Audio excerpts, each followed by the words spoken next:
Welcome to my channel. প্রিয় ছাত্রছাত্রীরা, তোমরা যারা বর্তমানে স্পট কাউন্সিলিং পলিটেকনিকের জন্য চেষ্টা করছো এবং অনেকে হয়তো ফর্ম ফিল আপ করে নিয়েছে বা রেজিস্ট্রেশন যেটা স্পট কাউন্সিলিংয়ের জন্য সে রেজিস্ট্রেশন করছে বা রেজিস্ট্রেশন প্রসেসের মধ্যে রয়েছে, তাদের জন্য ভীষণ ইম্পর্টেন্ট একটা ভিডিও নিয়ে চলে এলাম। তো অলরেডি আমার চ্যানেলে দেখবে 4-5টা ভিডিও করেছি 2-3 দিনে, যে স্পট কাউন্সিলিং রিলেটেড সব ভিডিও, কোন কলেজে কতগুলো সিট আছে বা কিভাবে স্পট কাউন্সিলিং করবে, কোথায় রেজিস্ট্রেশন করবে বা ওই লিঙ্কটা কোথায় পাবে স্পট কাউন্সিলিংয়ের, সেখানে যে কী করতে হবে, কতবার টাকা পে করতে হবে, রেজিস্ট্রেশনের জন্য 450 লাগবে, কাউন্সিলিংয়ের জন্য 500 লাগবে, সব ভিডিও রয়েছে, তোমরা দেখতে পারো। আগের ভিডিওগুলো দেখলে ক্লিয়ার হবে।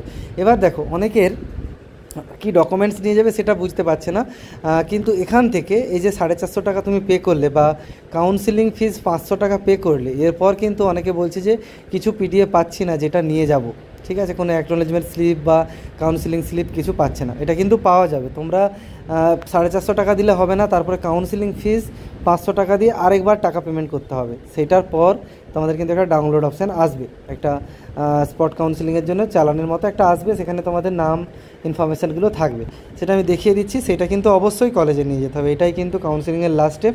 আর তোমাদের কিছু হবে না, নিয়ে যেতে হবে না। এবারে সমস্ত রকম ডকুমেন্টস, যা ডকুমেন্টস রয়েছে, কেউ হয়তো ফার্স্ট ইয়ারে করছো, মাধ্যমিকের সমস্ত ডকুমেন্টস অরিজিনাল নিয়ে যাবে, তার সাথে আধার কার্ড নিয়ে যাবে এবং জেরক্স করে অবশ্যই 1 কপি নিয়ে যেও।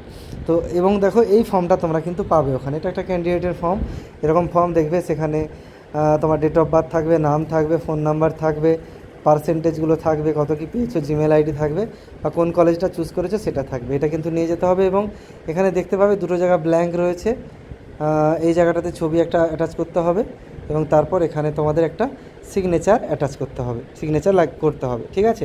এগুলো কিন্তু অনেকে দেখে বলছে যে ছবি সিগনেচার তো নেই, এটা পরে তোমাদেরকে অ্যাটাচ করে নিয়ে যেতে হবে, ঠিক আছে। আশা করি বুঝতে পেরেছো। তো ভিডিও কেমন লাগলো একটু কমেন্ট করে দিও এবং শেয়ার করে দিও যাদের এই ভিডিওটা প্রয়োজন। চলো, এখানেই রাখছি। Thanks for watching. এবং আরেকটা বিষয় বলতে ভুলে গেছি, ওই দিন কলেজে যেয়ে কিন্তু 12টার মধ্যে কলেজে চলে যেতে হবে, তারপর অপেক্ষা করতে হবে। কাউন্সিল থেকে একটা লিস্ট, মেরিট লিস্ট তৈরি করে দেবে, সেই লিস্ট অনুযায়ী কিন্তু ভর্তিটা তোমাদের কলেজে চলবে। বোঝা গেছে? চলো, এখানেই রাখি। Thanks for watching.